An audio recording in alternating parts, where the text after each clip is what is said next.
des dieux, un projet porté par Tuik Taraksak.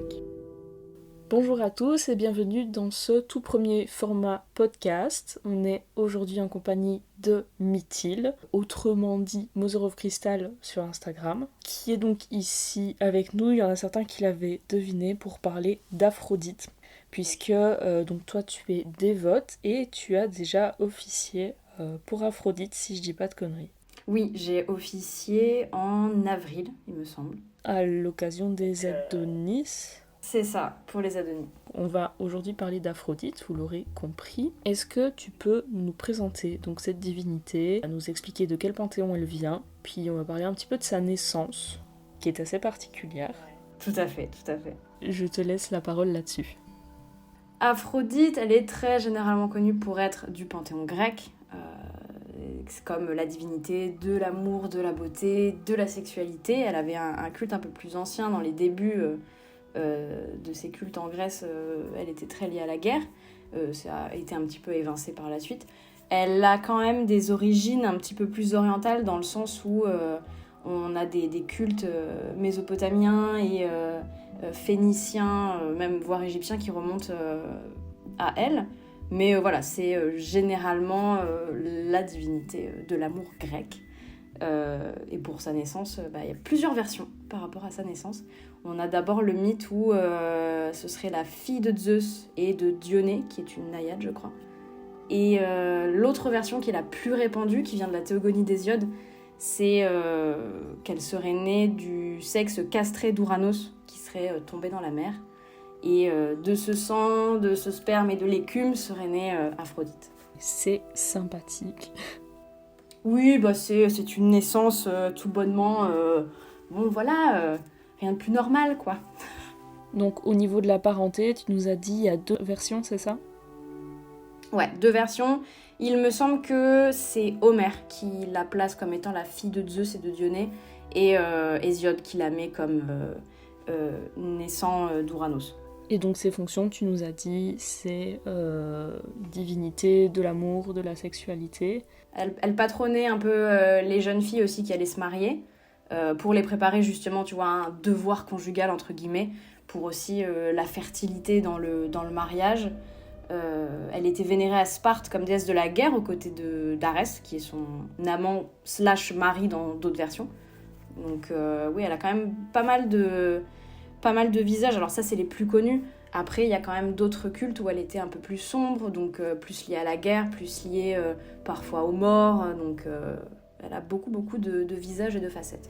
Et alors toi, tu vénères toutes ces facettes ou tu en vénères une plus en particulier ? J'essaye de vénérer le plus de facettes possible. Je sais que les facettes les plus connues et les plus vénérées, c'était des facettes beaucoup plus célestes ou beaucoup plus... par exemple, il y a l'Aphrodite Urania qui est très céleste, et l'Aphrodite Pandémos qui était plus l'Aphrodite du peuple, qui était un peu plus liée à la sexualité, liée au corps. Moi, j'aime bien vénérer ces 2 aspects, mais j'aime bien aussi me rapprocher de ces aspects un peu plus sombres, qui viennent un peu creuser des facettes un peu plus compliquées et dures de ces énergies, comme son lien à la mort, comme son lien au deuil, son lien à la guerre. C'est des facettes qui me plaisent, qui me donnent envie aussi de parler d'elle, de casser un peu les clichés de Aphrodite, c'est paillettes, amour, c'est la déesse dévergondée et sensuelle qui va draguer tout le monde. Bah non, au final, c'est quand même une déesse de la guerre, c'est quand même une déesse vengeresse, impulsive. Donc c'est des côtés que j'aime bien. Est-ce que Aphrodite a eu des enfants ? Oui, toute une... toute une smala, comme on va dire, parce que bon, dans les mythes, la dame, elle est quand même liée à la sexualité, du coup, elle aime bien avoir des amants. Donc oui, elle a eu quand même pas mal d'enfants. Elle a eu des enfants avec Arès. Elle a eu des enfants avec d'autres divinités aussi, dont Hermès, Poséidon, Dionysos. Elle a eu des enfants avec des mortels aussi, parce qu'elle s'est unie à un mortel qui s'appelait Anchise. Donc voilà, elle a quand même eu pas mal d'enfants. Est-ce que tu peux nous raconter peut-être ton mythe préféré par rapport à Aphrodite ? C'est compliqué parce qu'il y en a tellement. En vrai, j'aime énormément, après ça c'est un peu logique, mais j'aime énormément le mythe d'Adonis pour le coup. Adonis qui... alors, il faut remonter un peu plus loin parce qu'il me semble que Aphrodite, j'ai pas envie de dire de bêtises, mais Aphrodite aurait lancé une malédiction sur une femme qui s'appelait Mira, qui était très belle.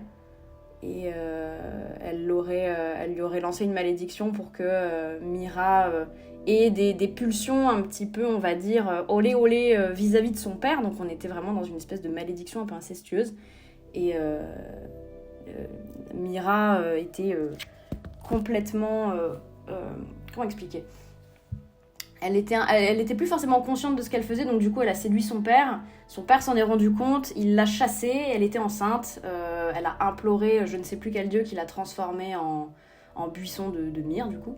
Et vu qu'elle était enceinte, au bout de 9 mois, il y a un enfant qui est sorti de cette écorce, et cet enfant c'était Adonis. Et Adonis était tellement beau en étant enfant que Aphrodite, elle est... pas tombée amoureuse, mais elle a vu cette beauté suprême, et elle a voulu le protéger de tous les autres dieux ou humains qui pourraient s'en prendre à lui. Elle l'a confié à Perséphone, qui vivait aux enfers à ce moment-là, et elle lui a confié l'éducation d'Adonis, et quand elle est revenue à peu près à sa majorité, Perséphone, qui elle aussi était tombée amoureuse d'Adonis, a refusé de lui rendre. Ça a créé... toute une discorde entre les deux déesses. Zeus a été obligé d'intervenir et a dit à Adonis, choisis avec qui tu veux passer le plus clair de ton temps, on va séparer le temps en 3, il y aura un temps pour Perséphone, un temps pour Aphrodite, et le 3e, tu choisis avec qui tu iras. Et Adonis a choisi Aphrodite, du coup il passait le plus clair de son temps avec elle. Et ça a été... dans les mythes, c'est quand même décrit comme étant son amour le plus profond et le plus pur. Et... il y a beaucoup aussi de mythes qui parlent de jalousie, alors que ce soit Artémis qui aurait pu être jalouse des capacités de chasseur d'Adonis, qui était très beau et qui était très doué en chasse, ou de Arès qui ne supportait pas que sa bien-aimée soit partie avec un autre qui plus est était humain. Et le mythe raconte qu'en voulant chasser un sanglier, le sanglier se serait aussi retourné contre Adonis et il est mort du coup dans les bras d'Aphrodite, et ça a été le mythe du deuil d'Aphrodite qui justement après a entraîné les célébrations des Adonis pour célébrer le deuil du jeune chasseur. J'adore ce mythe, il y a ce côté très...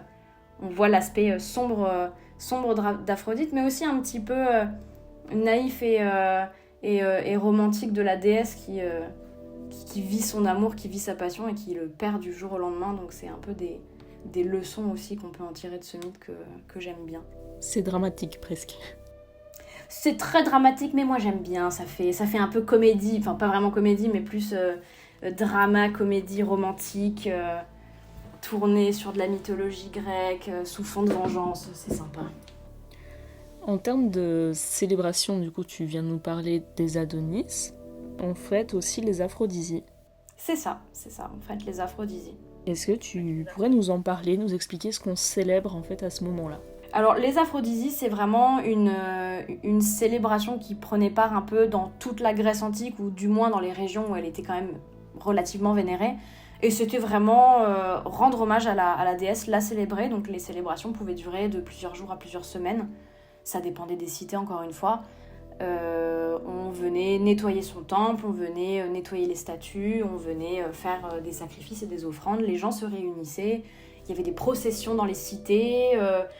Voilà, les femmes et les hommes étaient conviés. C'était des grandes parades, des grandes cérémonies, des festins. Chacun célébrait un peu la déesse comme il le souhaitait. Au final, il y avait des célébrations privées ou des célébrations publiques. Les célébrations privées, ça pouvait être des banquets, ça pouvait être un peu des comment on appelle ça, des speed dating un peu antiques, où les femmes et les hommes se réunissaient dans l'espoir de trouver un compagnon ou une compagne. C'était le Tinder de l'époque. Exactement, c'était adopte un mec en Grèce antique. Mais voilà, c'était dans certaines cités, vu qu'elles patronnaient quand même les prostituées faisaient leur travail pendant ces célébrations, d'autant plus en célébrant Aphrodite que d'habitude.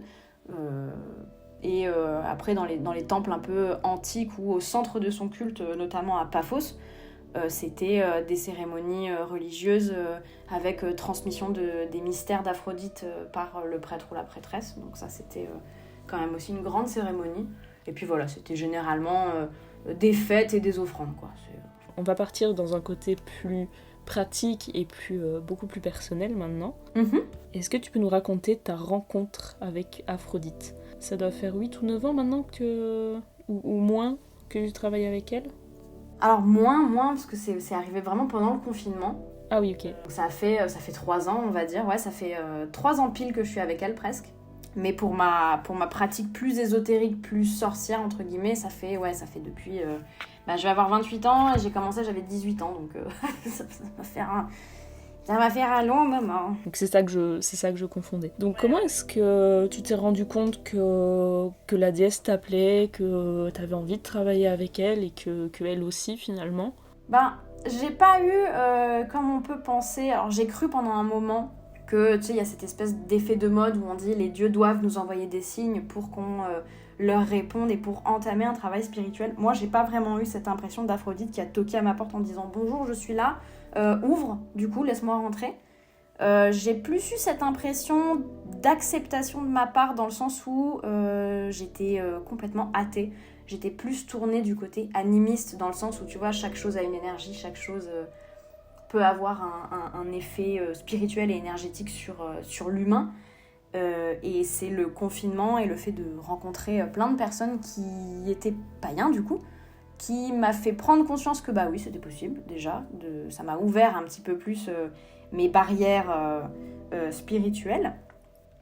Je sais pas vraiment comment la rencontre s'est faite. Je sais qu'il y a plusieurs personnes qui travaillaient avec elle qui me disaient « Mais est-ce que tu te rends compte quand même que t'as des énergies un peu aphrodisiennes autour de toi ? Est-ce que tu te rends pas compte qu'il y a cette divinité qui gravite autour de toi ?» Alors il y a des gens qui mettaient pas forcément le nom Aphrodite dessus, mais qui disaient c'est des énergies très de l'amour, très, très liées au corps, très liées à la beauté, à la sexualité, etc. Alors j'avais des problématiques liées au corps à cette période-là, donc je me disais c'est peut-être logique au final que j'ai peut-être ces énergies qui gravitent autour de moi pour que je fasse ce travail-là. Et j'étais persuadée à l'époque, et je pense encore que c'était le cas, d'avoir été à un moment donné, pas en contact, mais il y a eu quelque chose avec Hécate, parce que je l'avais vue dans des méditations il y a des années avant, et je ne la connaissais pas, je ne savais pas qui était Hécate, et elle m'était apparue pendant une grosse méditation, pendant un soin énergétique, c'était assez bizarre. Donc je pensais que en faisant une grosse méditation encore, j'allais retomber sur Hécate, et je m'étais dit c'est peut-être cette divinité-là qui gravite autour de moi. Et en m'attendant à voir Hécate, je me suis retrouvée face à une très belle dame, une très belle déesse qui n'était pas Hécate, et qui m'a vraiment fait comprendre que non, je ne suis pas Hécate, par contre tu sais déjà qui je suis. Et effectivement, je savais qui c'était, et c'était, je pense, la plus belle énergie que j'ai vue de ma vie, donc assez logique quand Aphrodite est la plus belle des déesses. Et après, j'ai pris le temps quand même, parce que c'était quelque chose d'assez nouveau et d'assez flou pour moi, le paganisme, l'hellénisme, le fait de travailler avec des divinités, surtout qu'à l'époque on voyait tout et n'importe quoi sur les réseaux sociaux, donc j'ai avancé quand même un peu à tâtons. Et puis 3 ans après, on est là, écoute. Donc, je sais pas vraiment si on peut parler de rencontre. Je pense qu'il y a eu ce moment de connexion l'une à l'autre, et qu'après, ça s'est développé un petit peu comme on peut développer une amitié ou une relation avec quelqu'un, quoi. Donc tu dirais plus que c'est une part d'acceptation et puis d'envie aussi. Ouais, c'est ça. C'est ça, puis au final, je me suis dit, c'est pas illogique que je fasse ce travail avec elle. Depuis que je suis toute petite, j'ai toujours eu une grosse attirance pour tout ce qui est un peu tourné autour de l'amour, autour de la beauté.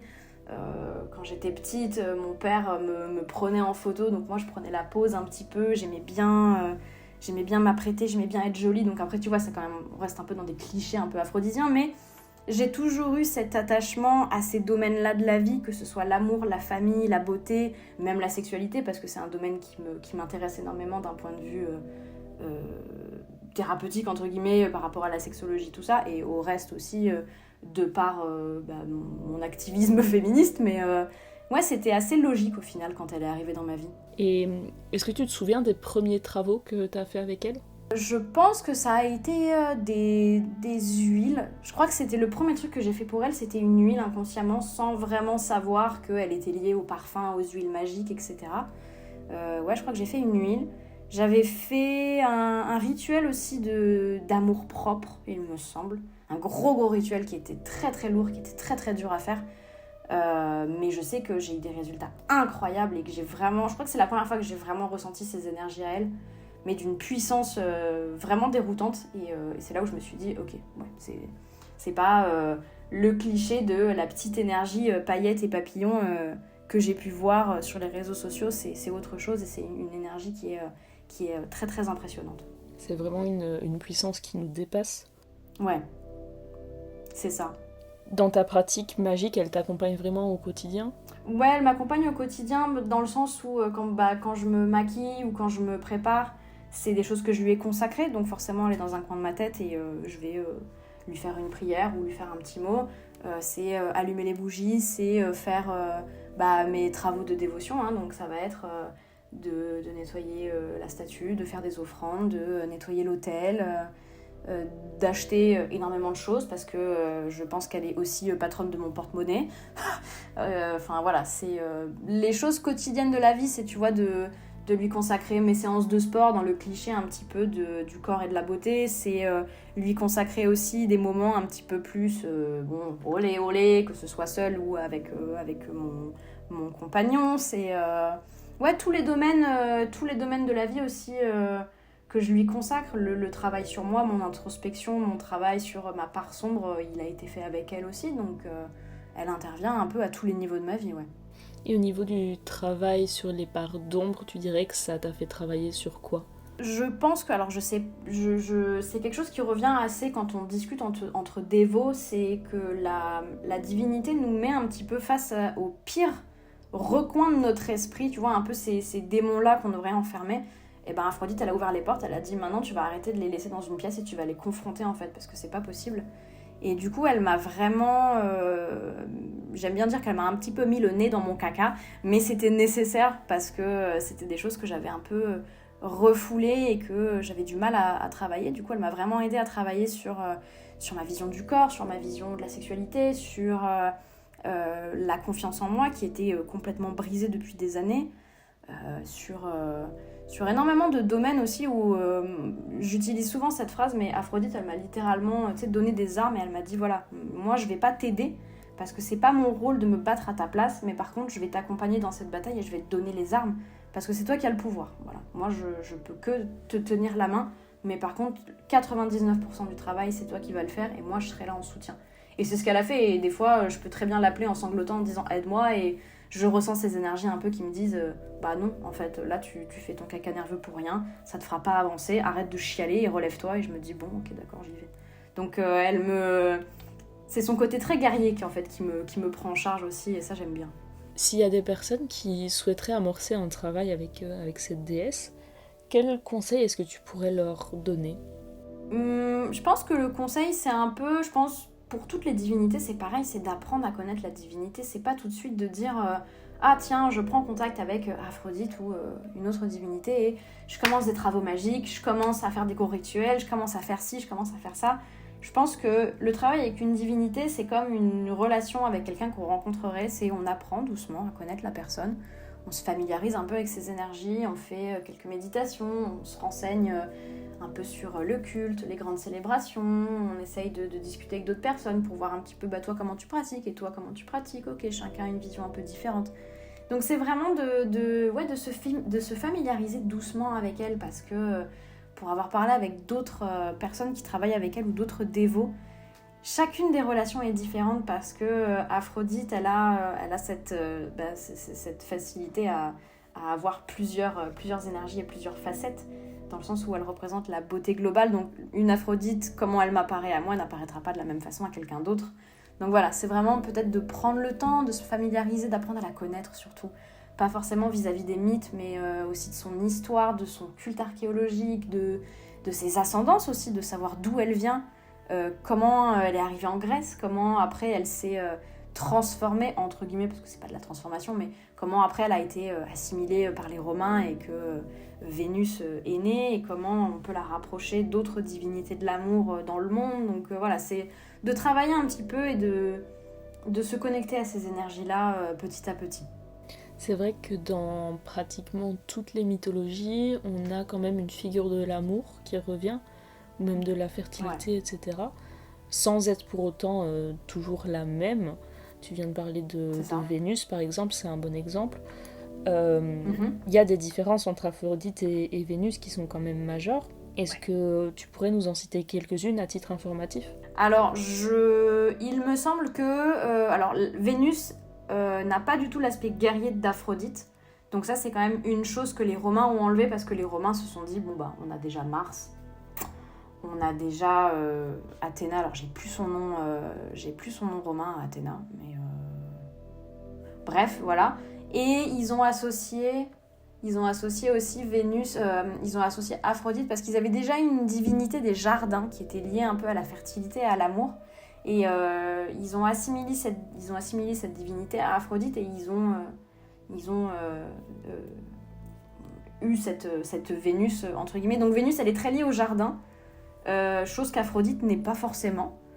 Et après, il y a quand même énormément de similitudes parce que le mythe de Vénus, il y a surtout ce côté très Jules César disait descendre d'Énée, Énée qui était le fils d'Anchise, Anchise qui était l'amant d'Aphrodite. Donc il y a quand même toujours ce côté très, les deux mythologies se sont un peu rejoints à ce moment-là. Donc Énée et Anchise sont quand même assimilés par la culture romaine dans le sens où ils ont fui la Grèce pour revenir à Rome, quoi. Tu disais Vénus est plutôt assimilée au jardin. Ouais. Aphrodite, elle est plutôt assimilée à la mer, souvent.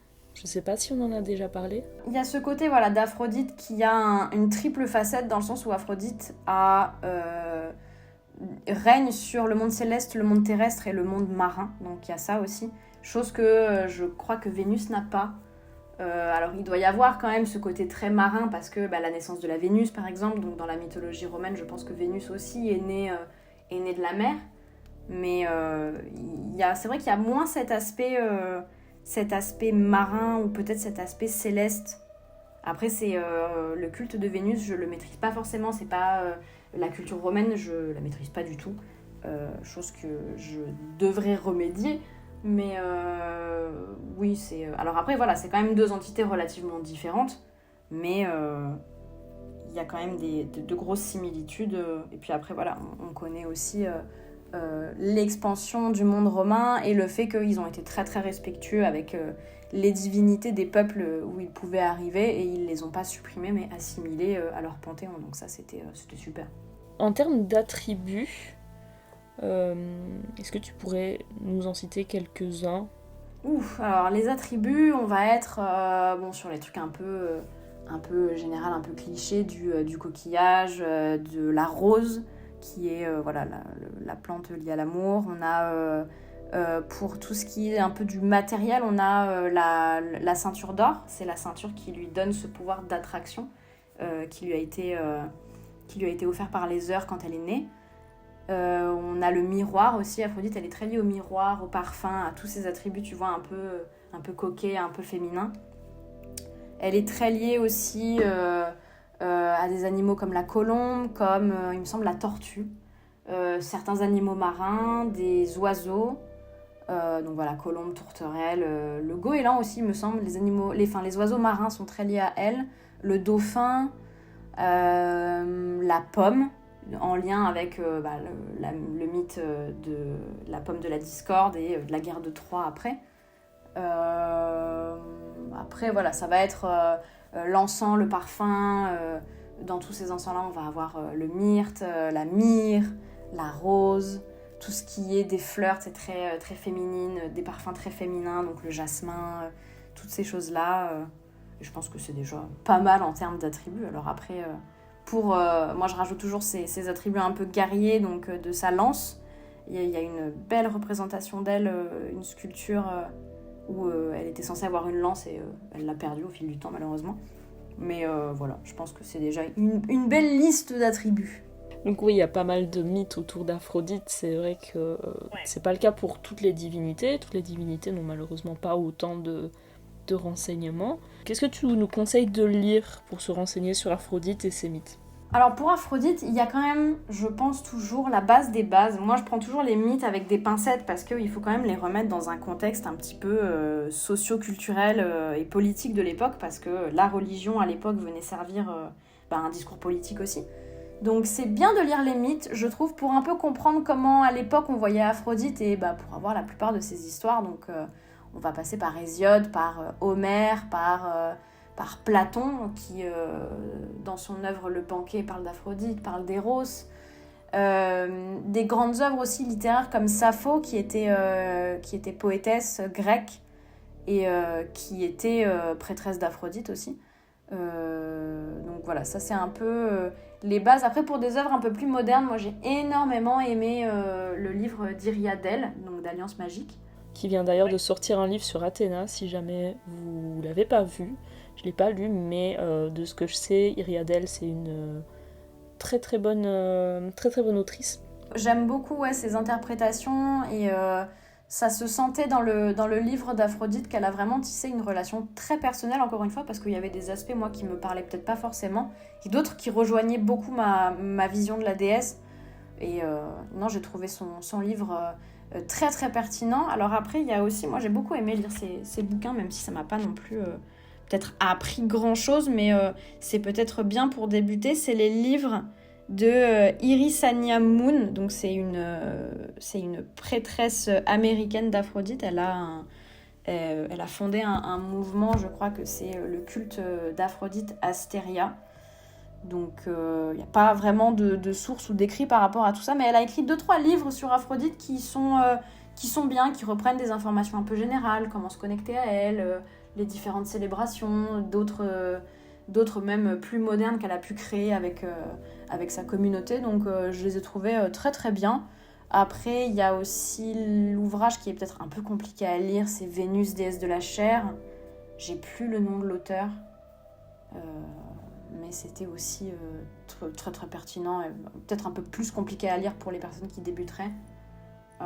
Et après, la base de la base pour comprendre Aphrodite, pour moi, ça va être les études archéologiques. Donc on va passer par des sites comme Persée, Academia, de trouver un peu des études archéologiques un peu plus poussées pour comprendre comment les Grecs la vénéraient et aussi d'où elle venait, comment elle est venue, les migrations de population, les différentes installations des cultes, la manière de faire des offrandes, la manière de vénérer, tout ça c'est l'archéologie qui nous l'apprend. Donc c'est important d'aller creuser de ce côté-là. Je sais que pour moi la Bible de la Bible, c'est une œuvre de Vinciane Delproge qui est historienne et professeure à l'université de Paris, ou je ne sais plus dans quelle ville elle est. Mais elle a écrit toute une étude sur l'Aphrodite grecque qui doit faire 600 ou 700 pages et qui est d'une pertinence extraordinaire et qui apprend énormément de choses sur les différents cultes d'Aphrodite, quoi. Super.